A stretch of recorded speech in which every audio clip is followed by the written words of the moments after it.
মৰমৰ ছাত্ৰ ছাত্ৰীসকল, ইজি মেথছ বাই জলিল ছাৰ চেনেললৈ তোমালোক সকলোকে স্বাগতম জনাইছোঁ। আজি তোমালোকৰ কাৰণে ক্লাছ 9ৰ গণিতৰ এক্সাৰচাইজ 1.1ৰ গোটেইকেইটা কুৱেশ্যন কৰিবলৈ ওলাইছোঁ। আশা কৰোঁ ভিডিঅ'টো তোমালোকৰ কাৰণে উপকৃত হ'ব। গতিকে ব'লা ভিডিঅ'টো ষ্টাৰ্ট কৰোঁ। প্ৰথম প্ৰশ্নটো দিয়া আছে, শূন্যটো পৰিমেয় সংখ্যা হয়নে?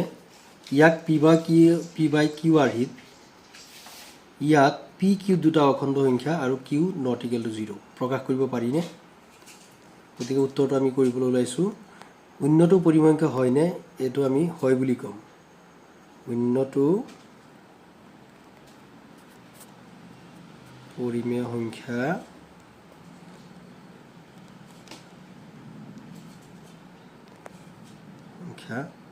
হয়।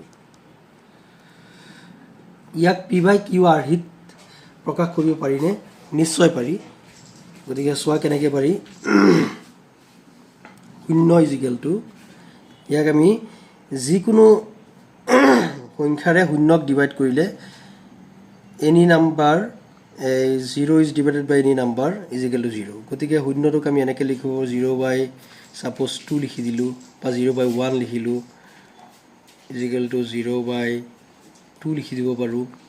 0 বাই 1 0 হ'ব, 0 বাই 2 0 হ'ব। গতিকে শূন্য এটা অখণ্ড সংখ্যা, এক এটা অখণ্ড সংখ্যা। ঠিক তেনেকৈ শূন্য এটা অখণ্ড সংখ্যা, 2 এটা অখণ্ড সংখ্যা। গতিকে ইয়াত কৈছে পি বাই কিউ আৰ্হিত প্ৰকাশ কৰিব পাৰিনে নাই? পি হৈছে পি আৰু কিউ দুটা অখণ্ড সংখ্যা। গতিকে আমি দেখিলোঁ শূন্য ইজিকেল টু 0 বাই 1, ইয়াত দুটা পি আৰু কিউ, পিৰ মান হ'ব 0, কিউৰ মান 1। গতিকে পি বাই কিউ আৰ্হিত আমি প্ৰকাশ কৰিলোঁ। ঠিক তেনেকৈ 0 বাই 2 একেই কথা হ'ব। গতিকে প্ৰশ্নৰ উত্তৰ আমি পাই গ'লোঁ অতি সহজতে। যে নেক্সট কুৱেশ্যনটো আছে 2 নম্বৰটো, কুৱেশ্যন নম্বৰ 2 কি দিছে, 3 আৰু 4ৰ মাজত থকা 6টা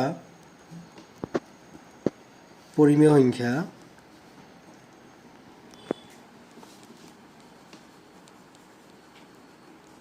উলিওৱা।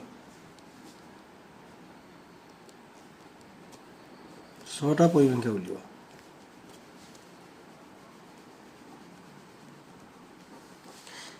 ইয়াত সংখ্যা দুটা দিয়া আছে 3 আৰু 4। আমি জানো দুটা ক্ৰমিক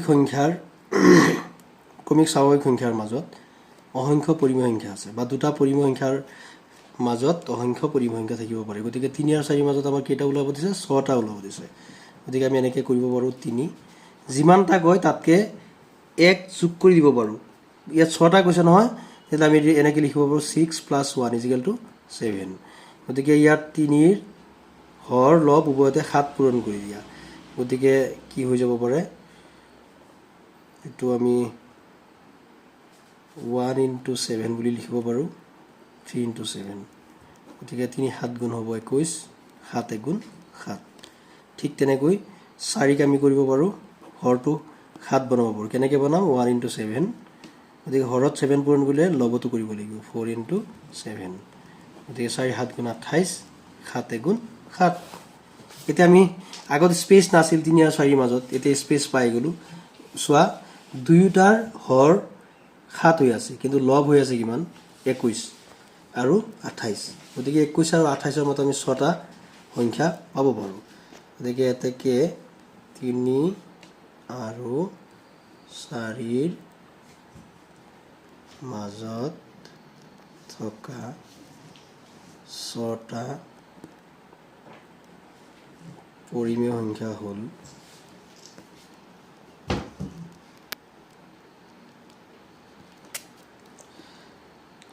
21 আৰু 28ৰ মাজৰ কেইটা লিখি দিলোঁ, 22/7, 23/7, 24/7, 25/7, 26/7, 6টা হৈ গ'ল।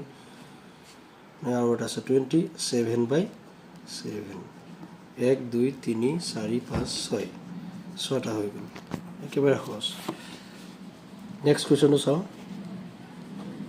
3 নম্বৰটো, কুৱেশ্যন নম্বৰ 3, 3/5 আৰু 4/5ৰ মাজত থকা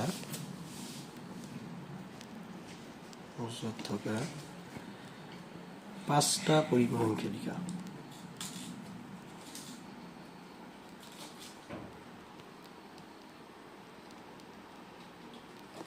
সংখ্যা উলিওৱা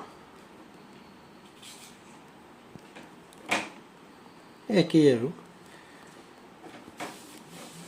3/5 টো আগত লোৱা 3 ইনটু 10টা পূৰণ কৰি দিলেও হ'ব তলে ওপৰ কৰি দিয়া হৰৰ লগতে 10 পূৰণ কৰি দিয়া তেতিয়া কমেও 9টা সংখ্যা আমি পাব পাৰো 3 10 গুণ 30 5 10 গুণ 50 তেনেকৈ 4/5 5 into 10 দিয়া 4 into 10 4 10 গুণ 40 5 10 গুণ 50 এতিয়া হৰ একেই আছে কিন্তু লবত স্পেচ পাই গলো লব এটা আছে 30 আৰু এটা আছে 40 30 আৰু 40 ৰ মাজত 9টা আছে পৰিমেয় সংখ্যা আমাৰ লাগে কেইটা 5টা গতিকে 5টা উলাই লও এতেকে নিৰ্ণয় 5টা পৰিমেয় সংখ্যা হ'ব 31 ৰ পৰা হ'ব 31/50 32/50 33/50 34/50 35/50 1 2 3 4 5 এই 5টা উলাই গ'ল অতি সহজতে উলাই গ'ল ইয়াৰ পিছত 4 নম্বৰ প্ৰশ্নটো দিছে তলৰ উক্তিসমূহ সঁচা নে মিছা লিখা উত্তৰসমূহৰ সমৰ্থনত যুক্তি উল্লেখ কৰিবা এইটো কি হৈছে প্ৰতিটো স্বাভাৱিক সংখ্যাই এটা পূৰ্ণ সংখ্যা এটো সঁচা নে মিছা আমাৰ লিখিব লাগে আমি জানো পূৰ্ণ সংখ্যা 0 ৰ পৰা আৰম্ভ হয় 0 ৰ পিছত কি হ'ব ক্ৰমিক সংখ্যাবিলাক যদি আমি যাও 0 ৰ পিছত হ'ব 1 2 3 4 0 ৰ পিছৰ পৰা স্বাভাৱিক সংখ্যাবিলাক আৰম্ভ হয় গতিকে পূৰ্ণ সংখ্যাত স্বাভাৱিক সংখ্যাবিলাক নিশ্চিতভাৱে পৰি যায় সেই হিচাপত প্ৰতিটো স্বাভাৱিক সংখ্যা এটা পূৰ্ণ সংখ্যা উত্তৰটো শুদ্ধ হ'ব গতিকে 4 ৰ 1 নম্বৰটো হ'ব সঁচা 4 ৰ 1 নম্বৰটো হৈ যাব সঁচা ঠিক তেনেকৈ 2 নম্বৰটো কি কৈছে প্ৰতিটো অখণ্ড সংখ্যাই এটা পূৰ্ণ সংখ্যা আমি জানো শূন্যক লৈ ধনাত্মক যিবিলাক সংখ্যা আছে মানে স্বাভাৱিক সংখ্যাবিলাক আছে এইবিলাক হৈছে পূৰ্ণ সংখ্যা কিন্তু অখণ্ড সংখ্যা ধনাত্মক সংখ্যা হ'ব পাৰে ঋণাত্মক সংখ্যা হ'ব পাৰে গতিকে যেহেতু অখণ্ড সংখ্যা ঋণাত্মক হ'ব পাৰে গতিকে ঋণাত্মক সংখ্যাবিলাক পূৰ্ণ সংখ্যা নহয় সেই হিচাপত 2 নম্বৰ প্ৰশ্নটো উত্তৰ এটো সঁচা নহয় এটো মিছা হ'ব যেহেতু অখণ্ড সংখ্যা ঋণাত্মক অখণ্ড সংখ্যা বলে পূৰ্ণ সংখ্যা নহয় গতিকে 2 নম্বৰটো মিছা হ'ব 1 নম্বৰটো হৈ গ'ল সঁচা